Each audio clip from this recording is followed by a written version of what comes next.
With the Jews, Hitler found the scapegoat he needed to explain Germany's failures between the wars. The Nazis were stealing lives now, and they weren't above making a profit at it. Grisly crimes were committed by the Nazis in their dozen-year reign of terror in Europe. Worst of these were the assaults on human dignity, typified by the robbing of gold from the mouths of murdered Jews. Another atrocity was the collection of huge sums in gold and diamonds from concentration camp inmates who thought they could buy back their lives. They couldn't, but they made their killers rich trying. The horror of it struck home when the Allies took over the camps. They entered as liberators, but there were no cheering crowds. They beheld instead a tragic spectacle. Combat hadn't prepared them for this. The ovens, Hitler's final solution. Human bones piled everywhere. Clearly, the horrors invented by the Nazis were beyond comprehension, beyond words. Treasure could be recovered, but lives could not. The task would be enormous. Perhaps it would never be completed. The great bulk of Nazi plunder would be recovered immediately after the war. Uncounted millions, however, disappeared with Hitler's henchmen. Men who, like Martin Bormann, are still at large. Among them, Dr. Joseph Mengele. He conducted unspeakable research on the inmates of concentration camps. Inmates would have sooner faced the ovens than Mengele's knife. At Nuremberg, the Allies tried top Nazi leaders captured at war's end. But the colonels and majors of the Third Reich carried their treasures with them into peacetime Europe. Austria's Lake Toplitzay, gold bars and hundreds of thousands of counterfeit English pounds were recovered from the lake in 1957. What better place for hiding treasure quickly than a deep alpine lake? How much remains to be discovered? 2 men have disappeared trying to answer that question.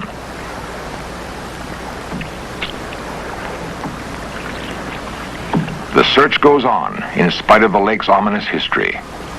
The Austrian government tries to discourage treasure hunters, but the lure of Nazi gold is powerful. 2 volunteer firemen from a nearby city have dreamed of the riches that may lie beneath the lake. The dream brings them to Toplitzay again and again. Perhaps this will be the day. The quest is exhilarating, but not without danger. Vigilance is important. Yes.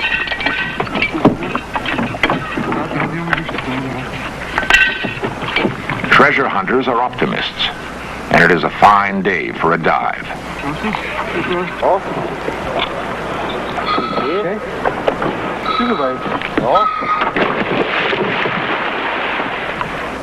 Optimists, yes.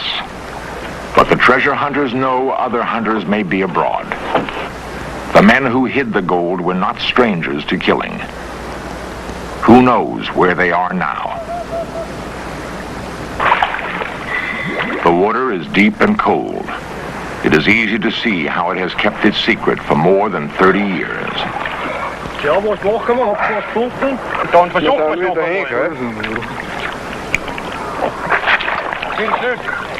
The divers are spurred by the knowledge that the quest paid off once.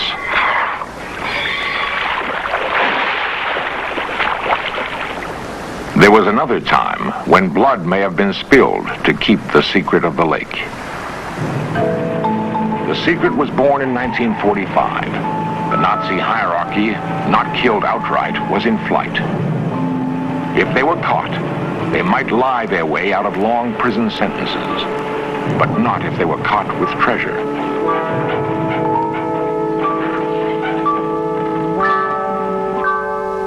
Fortunes must have been hidden in haste.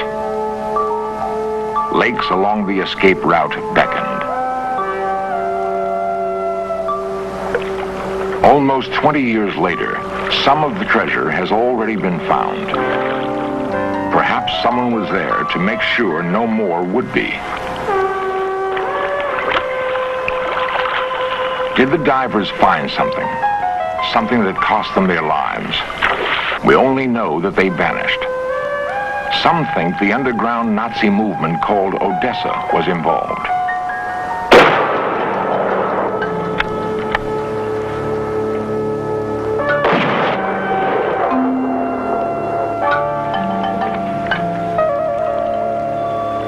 It is 1976. No one will vanish on this dive. There will be no treasure either. It is possible that the gold remaining in Toplice was moved years ago when its guardians felt others closing in. There are many other lakes and many secret bank accounts. Serious investigators don't dismiss the notion that there are still men in hiding who would see Hitler's nightmare world reborn. Great treasure would have to be close at hand to once again unleash the dogs of war.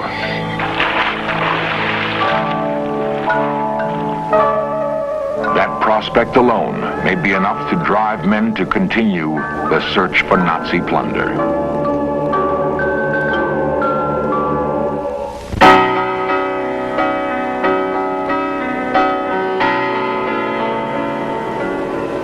Florence, the capital of Renaissance culture, is the center for the continuing search for the plundered art treasures of Europe. Rodolfo Siviero is the most active of the art detectives. Questi sono tutti documenti tedeschi.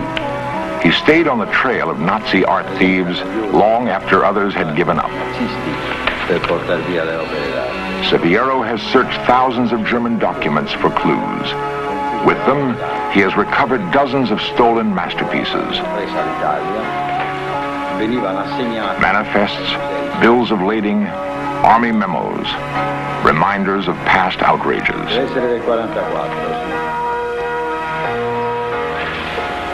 The collections of the Uffizi Gallery and the Pitti Palace in Florence have been reconstructed through the work of Siviero and his colleagues.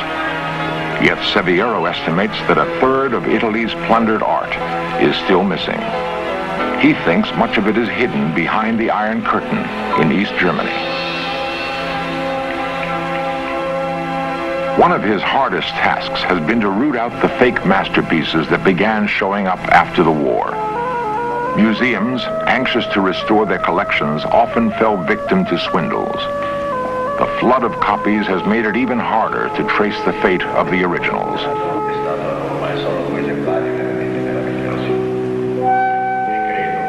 Siviero remains dedicated to restoring his nation's art heritage, no matter how difficult the task.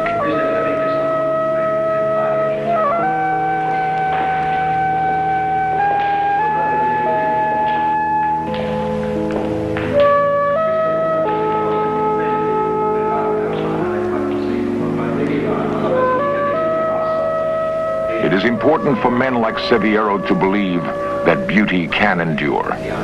It must endure if man is to banish the ugliness of war. Perhaps, if beauty endures, the flaming destruction of the past can finally be cast aside.